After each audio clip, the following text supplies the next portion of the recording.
Hey guys, it's Josh with Project Idea again, where we put ideas into action. And today we're going to continue the Sunshot hand cannon from Destiny 2. Left off probably about halfway through the build the last time, and we'll take over here. This is where I'm cutting out the bottom part of the gun. It's almost like wings at the bottom of the gun there. Not really wings, but I'm going to call it that. That kind of flare out on the gun. And there's one on each side. On the actual hand cannon, it doesn't have a slant like how I made it here. It's more straight. So if you want to make yours that way, by all means, that's more accurate to the game. But I decided to do mine this way. And you can see how that's going to go together there.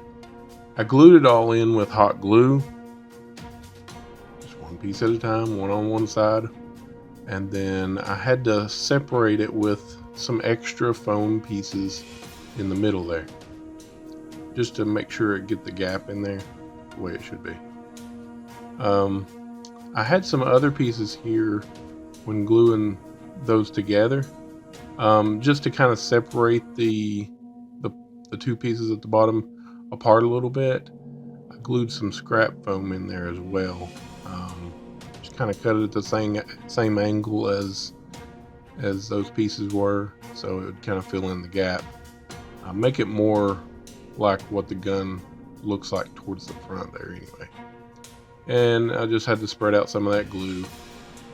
But here I'm making the back piece, right at the back of the gun there. It kind of curves around the back. I just took some scrap foam and cut it down, and then cut it to the size that I needed.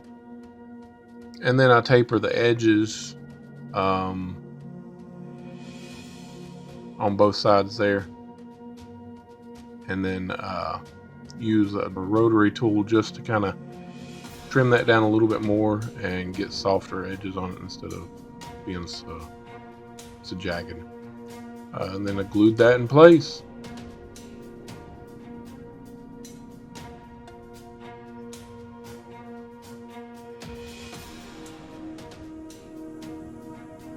Hope you guys like this build.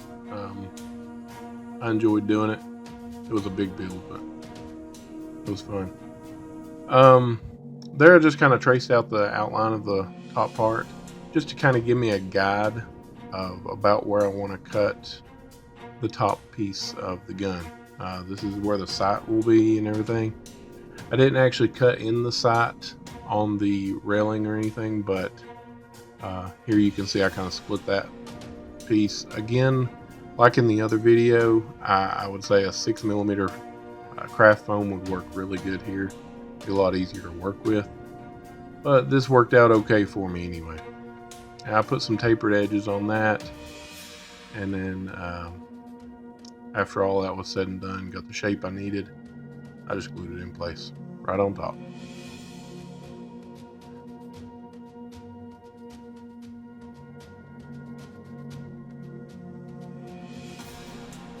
You can see the gun's kind of coming together now, looking more like a Destiny type gun.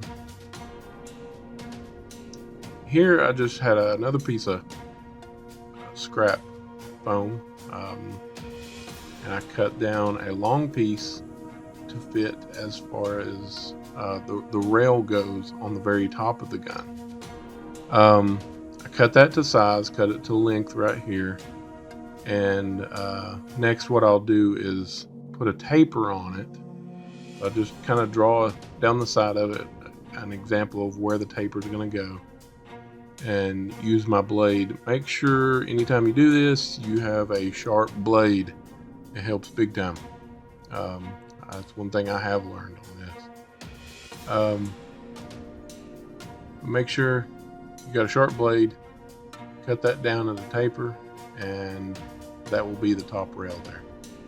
There are several edges on this that are rough, some of the areas with the glue and all that, but I've got a technique here in a little bit we'll do to try to soften some of those edges, and it worked pretty good.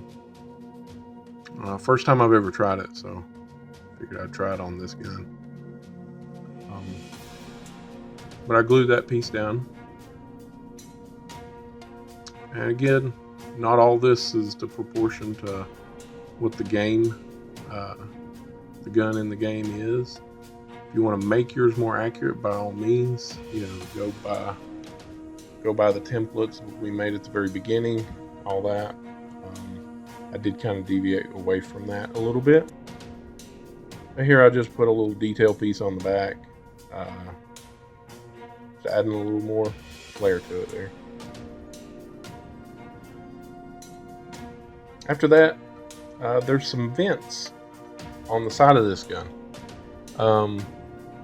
So to do that, I just used some standard craft foam and kind of traced out about the size I wanted there.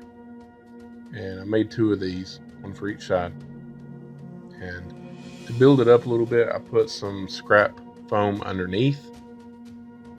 I probably could have added a little bit more just to get it a little more of a curve. But looking back, I might should have done that, but it still turned out okay. I like the gun anyway. Kids like the gun. Worked out good.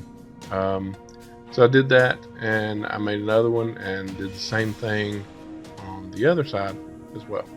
Now I know these do not look like vents yet, but that's where we're going to use a wood burner and just burn holes in it. Make sure if you do this, I've said it before, I'm going to say it again, if you use a wood burner on foam, wear a mask. It's very important. Don't want anybody breathing the fumes that this causes, okay? Really, really hurt you. This is a new technique right here. Using air dry clay. This is Crayola brand air dry clay, and I just kind of worked it in the edges and then used plenty of water and smoothed it out really good all around the edges of the gun. I did this all the places that you can see wood. I also did it in several places to fill in, just like underneath the part right there where it looked a little rough. I smoothed all that out. And on the side of the gun as well, just trying to close up some of those seams on the gun. The air dry clay, when you get all this on there, it is messy, but I think it worked out really good. It does add some weight to the gun.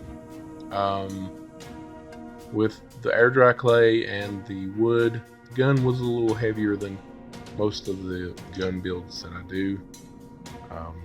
The one that I've done before was made out of complete total foam, and after I got that, you can see here that I sanded it down. Of course, make sure this dries. I'd let this dry probably a couple of days before I sanded it, and after sanding, then I can apply some glue. I applied wood glue just like I do with several projects that I've done, and this kind of sealed everything up. I covered it completely with wood glue and let that dry. After that dries for a day or so, I covered it with Plexi Dip. Just get me a black setup there. Now here you can see I've got some silver and white paint on there. I lost the video for that, unfortunately. The silver was actually spray paint that I sprayed in a can and just brushed it on so I could get it in the detail areas. And of course I just painted the white parts of the gun, just regular acrylic paint, white. And then I used orange, mixed up some orange color for the rest of the gun, and started doing a little bit of weathering with some wash of some blue and purple look around where the gun would shoot.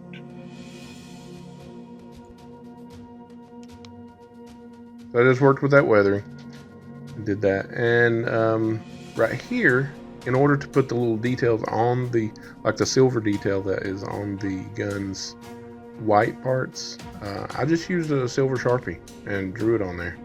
A lot easier, a lot more accurate to get the straight lines.